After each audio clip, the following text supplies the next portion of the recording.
Hello friends, welcome to SSC coaching centre. दोस्तों, आज हम आपके लिए वेन डायग्राम यानी कि वेन आरेख के क्वेश्चन लेकर के आए हैं। तो पूरा वीडियो देखिएगा, सब कुछ आसानी से क्लियर हो जाएगा। जो बच्चे वेन डायग्राम या वेन आरेख चैप्टर से डरते हैं कि हमसे नहीं होगा, जरूर होगा। क्यों नहीं होगा? आप वीडियो को पूरा देखिए, हम आपको इतने अच्छे से समझाएंगे कि जरूर होगा। तो चलिए स्टार्ट करते हैं। पहला सवाल है, भाषा जापानी जर्मन, एसएससी सीपीओ 2016 में। अच्छी बात यह है कि सभी प्रश्न परीक्षाओं में पूछे गए हैं ये। तो भाषा जापानी और जर्मन में क्या कॉमन है? कॉमन है कि ये जो भाषा है, सबसे पहले इसका आप डायग्राम बना लीजिए। बना लिया आपने, क्योंकि जापानी भी एक भाषा है और जर्मन भी एक भाषा है।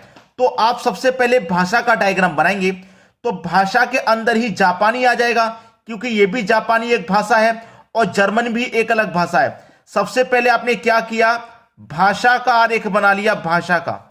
भाषा के अंदर ही सभी भाषाएं आती हैं, चाहे वो हमारे हिंदुस्तान की भाषाएं हो, इंग्लिश हो, हरियाणवी हो, पंजाबी हो, या जर्मनी हो, जापानी हो, चाइनीज हो, सभी भाषाएं के अंदर ही आएंगी। ये तो क्लियर है। तो इसी भाषा के अंदर सभी भाषा आएंगी। तो जापानी भाषा भी इसी भाषा के अंदर आ गई, ये जापानी हो गई, ठीक है। और ये होगी आपकी जर्मन भाषा, ठीक है। इस तरीके का डायग्राम आपका बनेगा, जो कि पहले ऑप्शन में है।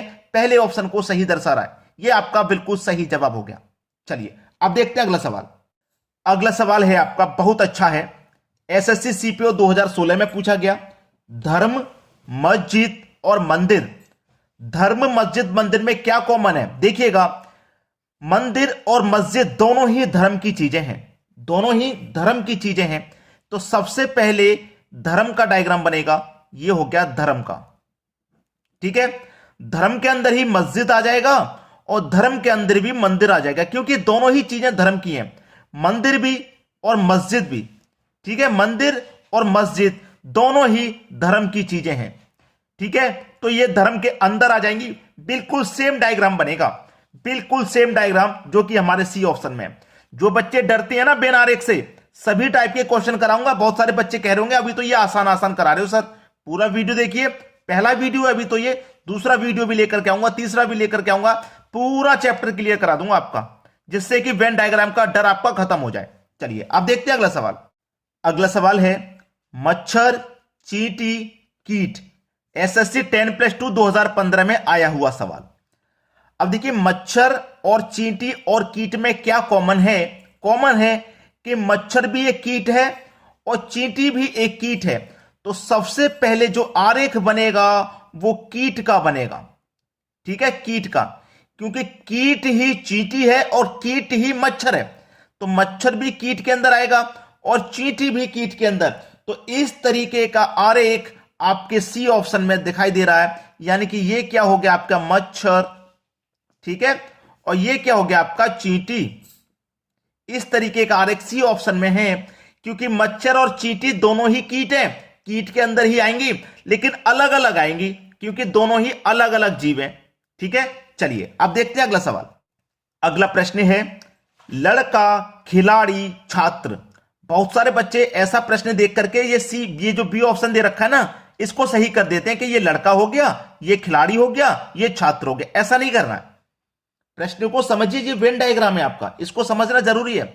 देखिए, लड़का, खिलाड़ी और छात्र में क्या कॉमन है कि जो लड़का है वो खिलाड़ी भी हो सकता है, और जो लड़का है वो छात्र भी हो सकता है, और जो खिलाड़ी है वो लड़का भी हो सकता है, जो खिलाड़ी है वो छात्र भी हो सकता है, और जो छात्र है वो खिलाड़ी भी हो सकता है, और जो छात्र है वो लड़का भी हो सकता है। यानी कि ये तीनों आपस में मिले हुए हैं। समझ में आया ना? कि देखिए, ये मैंने बना लिया लड़के का छात्र। अब जो लड़का है वो खिलाड़ी भी हो सकता है, तो ये इससे टच में रहेगा, और जो लड़का है वो खिलाड़ी भी हो सकता है और छात्र भी हो सकता है। तो छात्र, खिलाड़ी और लड़का तीनों से टच में रहेगा। ये तीनों टच में रहेंगे इस तरीके से, क्योंकि ये बना लिया मैंने लड़के का, ये लड़का हो गया, ठीक है, ये आपका खिलाड़ी हो गया, ये आपका खिलाड़ी हो गया, और ये हो गया आपका छात्र।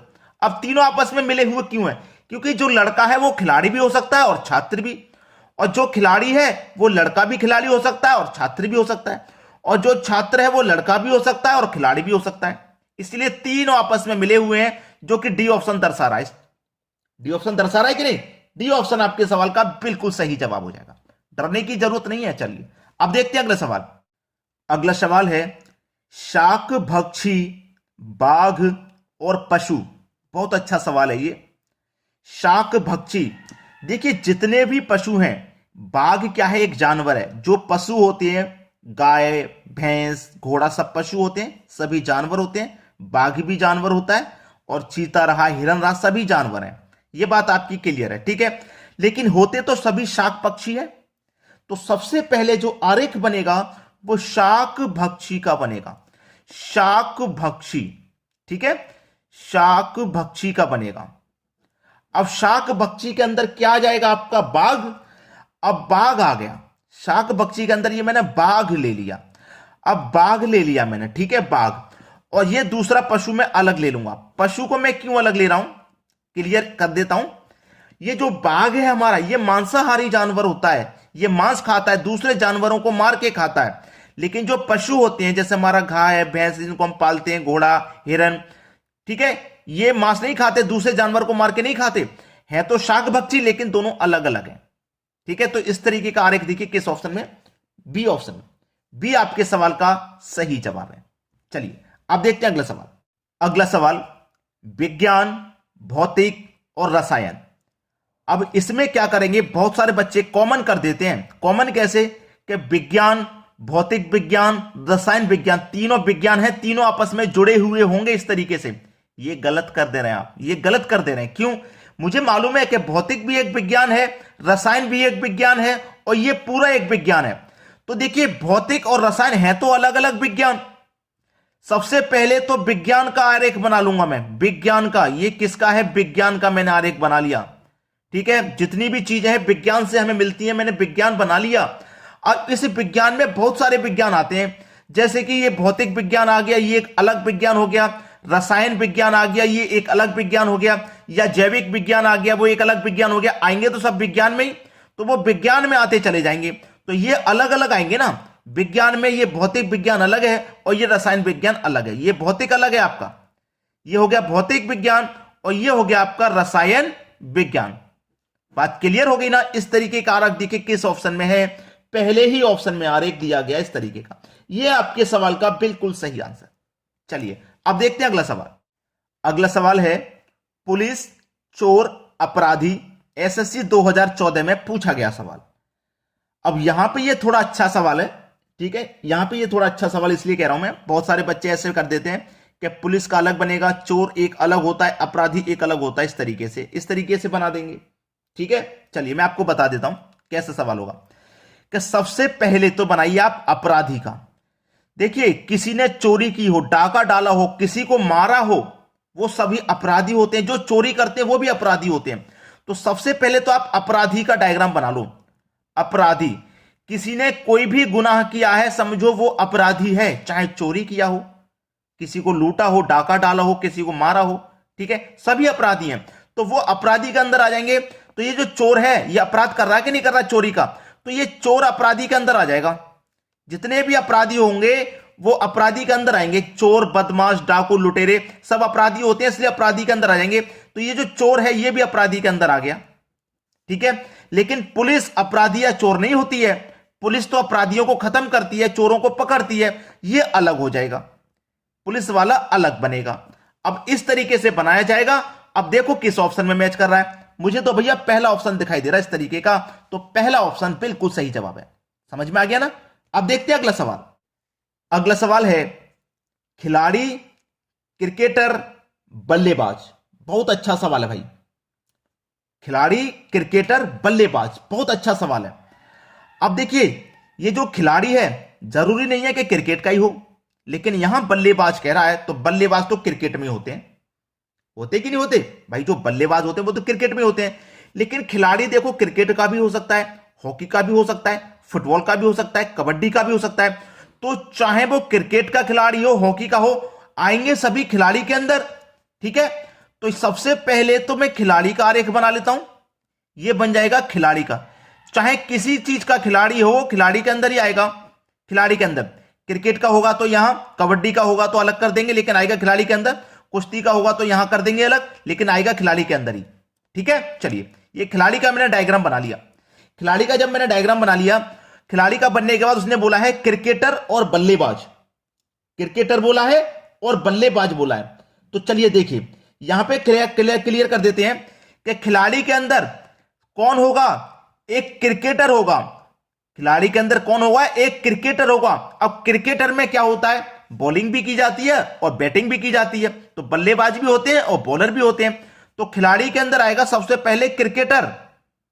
कौन आएगा, क्रिकेटर, क्रिकेटर, ठीक है। एक क्रिकेटर ही बल्लेबाज होगा, क्रिकेटर ही एक बल्लेबाज होगा। बॉलर होगा तो वो भी क्रिकेटर के अंदर, क्योंकि क्रिकेट में बॉलिंग और गेंदबाजी दोनों होती है, ठीक है। चाहे बॉलिंग हो तो भी क्रिकेट के अंदर, चाहे बल्लेबाजी हो तो भी क्रिकेट के अंदर होगा, ठीक है।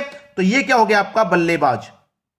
बल्लेबाज जो होगा वो कहां आएगा, क्रिकेट के अंदर ही तो आएगा। चलिए इस तरीके का आरेख देखिए किस ऑप्शन में, मुझे तो थर्ड यानी कि सी ऑप्शन में नजर आ रहा है, तो सी ऑप्शन बिल्कुल सही जवाब हो जाएगा। चलिए अब देखते हैं अगला सवाल। अगला सवाल है शिक्षक, शिक्षित, नौकरी। ऐसे सवाल में स्टूडेंट सबसे ज्यादा फंसता है। अब यहां पे मैं आपको थोड़ा ध्यान से समझा दूं कि शिक्षक जो होगा, जो शिक्षक होगा वो शिक्षित होगा। शिक्षित का मतलब पढ़ा लिखा होगा, और वो पढ़ा लिखा रहा है। अब कहीं पे वो पढ़ा रहा है, किसी स्कूल में पढ़ा रहा है, तो वो एक नौकरी ही तो कर रहा है पढ़ाने की। हो सकता है ट्यूशन कर रहा हो, कहीं पे शिक्षा दे रहा हो, किसी स्कूल में पढ़ा रहा हो, तो उसके बदले उसे पैसे मिलते हैं, तो वो नौकरी करता है कि नहीं करता, इतना क्लियर है। और जो नौकरी करता है वो शिक्षक होता है। किसी स्कूल में शिक्षक पढ़ा रहा है तो वो नौकरी कर रहा है, और वो पढ़ा लिखा होगा, शिक्षित होगा। पढ़ा लिखा होगा, शिक्षित होगा कि नहीं होगा। तो सबसे पहले जो डायग्राम होगा वो होगा शिक्षित का। सबसे पहले जो डायग्राम बनेगा वो शिक्षित का बनेगा। शिक्षित का मतलब पढ़ा लिखा है, ठीक है। पढ़ा लिखा कौन होता है, शिक्षक। शिक्षक जो पढ़ाता है यानी कि जो अध्यापक होता है, ठीक है, वो पढ़ा लिखा है तभी तो पढ़ा रहा है, तो ये हो जाएगा शिक्षक। जितने भी पढ़े लिखे होंगे वो शिक्षित के अंदर आएंगे, ठीक है।